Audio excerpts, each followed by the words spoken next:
ایک مرتبہ حضرت ابراہیم بن ادہم رحمۃ اللہ علیہ کعبہ شریف دیکھنے کے ارادے سے گھر سے نکلے۔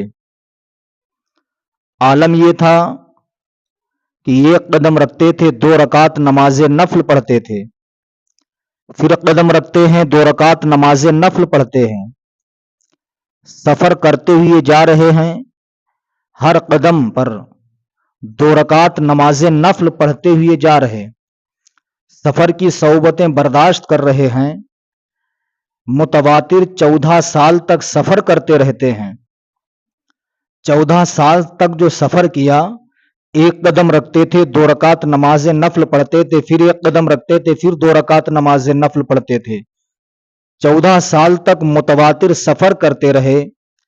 کعبہ شریف کو دیکھنے کا ارادہ ہے۔ جب 14 سال ہو گئے، کعبہ شریف کے قریب پہنچے تو حضرت ابراہیم بن ادہم نے دیکھا کہ کعبہ شریف اپنی جگہ سے چلا، پہلے ہلا پھر چلا۔ ابراہیم بن ادہم شش و پنج میں ڈوب گئے، آخر معاملہ کیا ہے؟ اے پروردگار، 14 سال ہو گئے ہمیں سفر کرتے ہوئے، کعبہ شریف کو دیکھنے کے لیے میں یہاں تک آیا، لیکن یہ کعبہ اپنی جگہ سے کیوں چل دیا؟ حضرت ابراہیم بن ادہم رحمۃ اللہ علیہ کعبہ شریف کے پیچھے پیچھے چلنے لگے۔ کیا دیکھتے ہیں؟ کعبہ جنگل میں جاتا ہے، ٹھہر جاتا ہے۔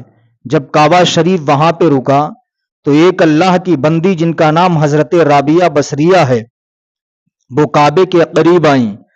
اللہ رب العزت نے کعبے کی دیوار کو حکم دیا، کعبے کی دیوار پھٹ جاتی ہے۔ اللہ کی بندی رابعہ بصری اسی کعبے کے اندر چلی جاتی ہیں، اللہ کی عبادت و ریاضت کرنے لگتی ہیں۔ ابراہیم بن ادہم شش و پنج میں ڈوبے ہوئے ہیں۔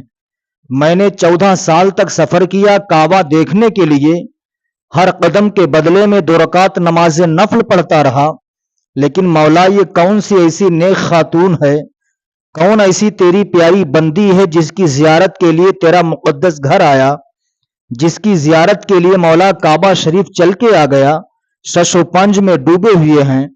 اللہ کی بندی رابعہ بصری سے ملاقات کرتے ہیں، کرنے کے بعد کہتے رابعہ 14 سال تک سفر کرتا رہا، ہر قدم کے بدلے میں 2 رکعت نماز نفل پڑھتا رہا، کعبہ شریف دیکھنے کا ارادہ تھا، لیکن جو ہی کعبے کے قریب پہنچا کعبہ تیرے لیے چل کے آ گیا۔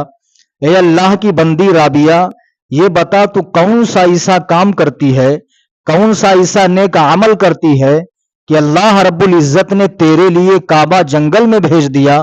اللہ کی بندی رابعہ بصری نے کہا، ابراہیم بن ادہم تمہارا مقصد کیا تھا؟ حضرت ابراہیم بن ادہم نے کہا، میرا مقصد کعبہ دیکھنا تھا۔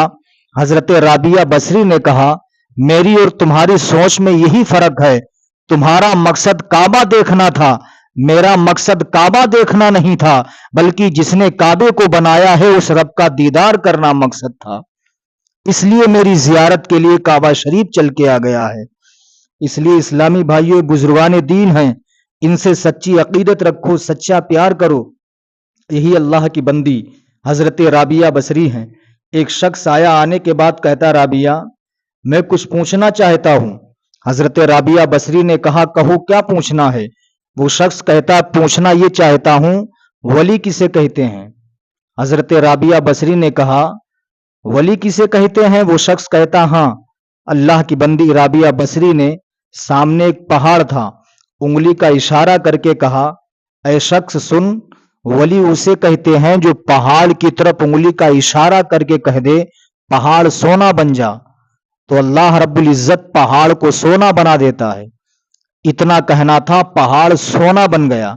انگلی کا اشارہ کر کے صرف کہہ دیا، پہاڑ سونا بن گیا۔ وہ نوجوان شش و پنج میں ڈوب گیا۔ آخر معاملہ کیا ہے؟ انہوں نے پہاڑ کو سونا بننے کے لیے کہا بھی نہیں، پھر بھی یہ پہاڑ سونا بن گیا۔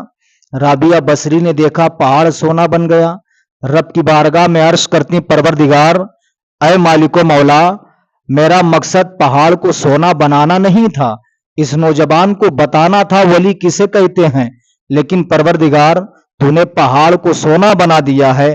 آواز آتی ہے، اے رابعہ سن لے، اس میں کوئی شک نہیں ہے کہ تو اللہ کی بندی ہے، اے رابعہ سن لے، منہ تمہارا ہوتا ہے، کلام خدا کا ہوتا ہے، تم نے صرف انگلی کا اشارہ پہاڑ کی طرف کیا، اللہ رب العزت نے پہاڑ کو سونا بنا دیا ہے۔